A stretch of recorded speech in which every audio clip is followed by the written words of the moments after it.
Invitée de ce podcast, Sylvie Brunel, professeure de géographie à la Sorbonne. Sylvie Brunel qui a travaillé pendant 17 ans dans différentes ONG comme Médecins sans frontières, mais aussi Action contre la faim. Elle est une spécialiste des questions de développement et elle s'intéresse particulièrement aux enjeux de sécurité alimentaire. Et donc autrice d'un manifeste sans ambiguïté, Nourrir. Cessons de maltraiter ceux qui nous font vivre. Alors, Sylvie Brunel, pourquoi avoir voulu écrire ce livre ? Les paysans sont maltraités justement parce qu'en France, nous avons oublié la peur de manquer. Nous avons oublié d'où nous venons, nous avons oublié les pénuries. Et ceux qui aujourd'hui vivent dans les campagnes parce qu'ils les trouvent belles, oublient que ce sont des agriculteurs, des éleveurs, qui sont à l'origine à la fois de la beauté de nos paysages, de l'excellence de notre gastronomie, mais aussi de tous les enjeux d'énergie, d'agriculture propre et de captation et de stockage de carbone. Les Français sont attachés à leur agriculture, mais ils en ont une vision passéiste et bucolique. Ils voudraient renvoyer les agriculteurs au bon vieux temps de la binette, en oubliant que c'était le temps à la fois de la pénibilité, de la précarité et des contaminations alimentaires.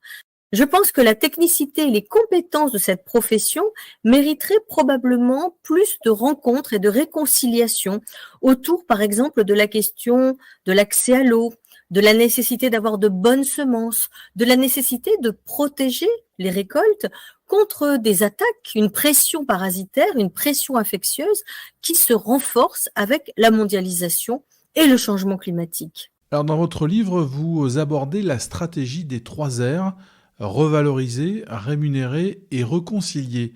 Comment attirer de nouveaux paysans et rendre attractif ce métier ? Vous avez raison de mettre l'accent sur la nécessité que l'agriculture reste un métier attractif puisque la moitié de la profession part en retraite dans les 10 prochaines années, que la moyenne d'âge aujourd'hui est plutôt âgée et que dans les nouvelles installations agricoles, eh bien, beaucoup de jeunes veulent aller sur des modèles de niche, c'est-à-dire des micro-modèles dans des systèmes de proximité qui certes méritent tout notre respect, mais ne sont pas nourriciers. Donc, il faut absolument qu'un service civique agricole puisse permettre à ces jeunes de prendre un contact réel avec ce que sont aujourd'hui les campagnes et comment les régions françaises, les filières françaises, les coopératives françaises mettent en œuvre une agriculture qui réponde à tous ces défis de développement durable, d'écologie, mais aussi ces défis nourriciers. Vous défendez également dans votre livre une révolution verte. Que prévoit cette révolution et comment la mettre en place ? Vous savez, le pacte vert de l'Union européenne, comme la nouvelle PAC, ont des objectifs extrêmement ambitieux en ce qui concerne l'agriculture, puisque par exemple, il faut diviser par 2 l'usage des produits de traitement d'ici 2030, il faudrait réduire de 10% les terres agricoles et il faudrait passer 25% des terres en bio. Or, ce n'est pas forcément réaliste avec les enjeux de souveraineté alimentaire et les enjeux aussi d'une agriculture qui reste performante et nourricière. La 3e révolution agricole, celle qui est en œuvre aujourd'hui dans nos campagnes, c'est le fait de continuer à produire, donc de rester performant, tout en partageant au mieux la valeur, ce que les lois Egalim ne parviennent pas à réaliser, mais en protégeant aussi les sols, les écosystèmes, donc la biodiversité, les réserves d'eau et tout ce qui est nécessaire pour que cette agriculture reste la plus propre et la plus durable au monde. Vous avez écrit il y a quelques années une géographie amoureuse du maïs. Dans votre livre, vous consacrez un chapitre avec un titre qui n'est pas innocent. Le maïs aussi fait tomber la pluie. Comment vous expliquez cette défiance, pour ne pas dire plus, pour cette plante en France ?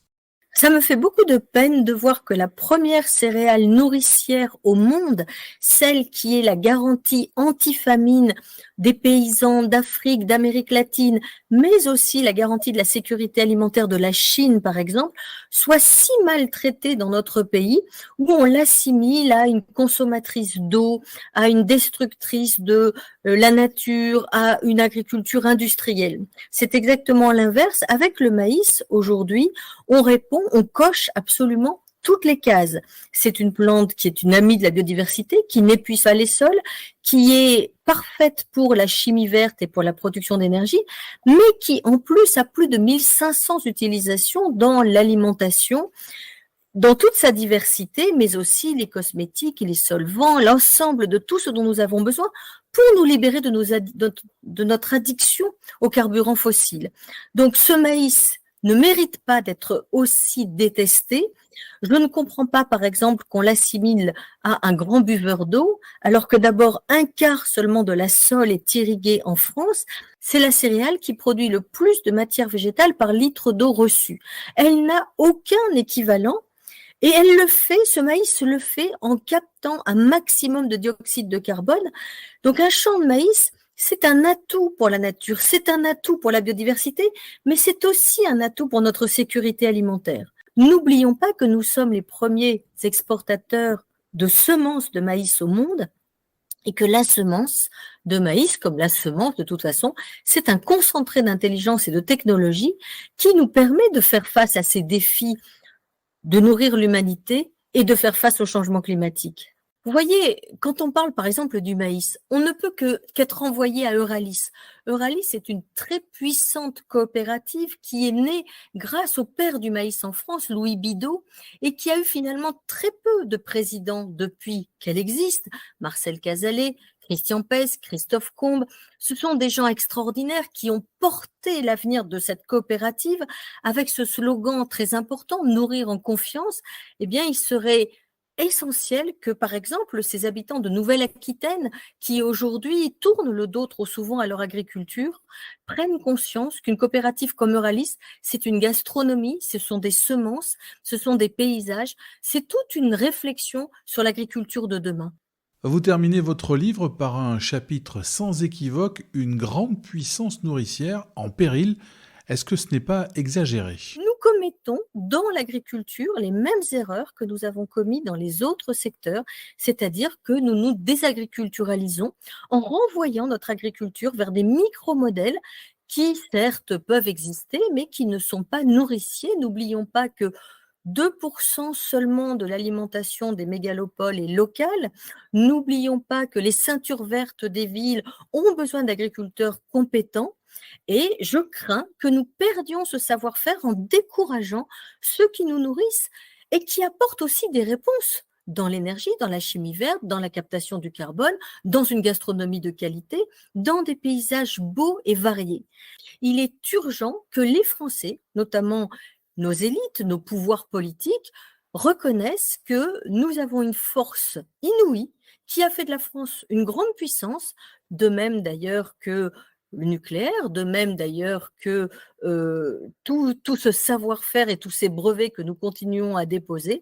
Eh bien, n'allons pas vers la désagriculturisation, la broussaille, la friche, la perte de savoir-faire. Ce qui est dommage, c'est que les coopératives qui ont permis aux agriculteurs à la fois de s'unir, notamment après la Seconde Guerre mondiale, qui sont des grandes structures permettant de faire face à tous les défis aujourd'hui mondiaux, alors que l'arme alimentaire est revenue au premier plan, qui produisent un grand nombre de l'agriculture française, qui sont à l'origine d'un grand nombre de nos paysages, de nos savoir-faire, qui innovent, qui sont pleinement engagés dans cette troisième révolution agricole, eh bien, ces coopératives sont trop souvent méconnues par le grand public, qui ne sait pas à quel point ce sont des entreprises, j'utilise le terme d'entreprise au sens professionnel du terme, ce sont des structures qui non seulement incarnent le savoir-faire agricole, mais incarnent aussi cette capacité de prendre à bras-le-corps les défis de l'avenir.